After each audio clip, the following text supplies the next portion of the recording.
So the first plenary lecture by Dr. Margaret MacDonald will be an exciting one. It's going to kick off the conference, Educating the Children of God, Infants to Elders, Rediscovering the Inclusive Communal Vision from Ancient Times. It's a long title, but it's necessary because it's getting at that inclusivity of education at the earliest stages of the development of Christianity and how important it was. What I'm excited about is learning about how the early Christians educated everyone, because she's going to talk about how this took place with respect to children, all the way to elderly people, to grandparents, to parents, and how this took place within a communal setting, and that education was for everyone, not just for a select few.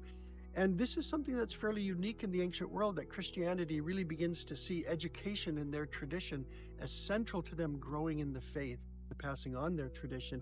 And it remains central today in the Christian and Catholic traditions, educating our children, but also education's for all of us. And I think that's something that we can take from this lecture. And that's why I invite you all to come, regardless of your age, to learn from Margaret MacDonald. I know that right now, Margaret's in Corinth, the ancient site of Corinth, learning about what's going on there in terms of new archaeological finds, how that impacts her study of education. She's one of the top researchers on education in early Christianity.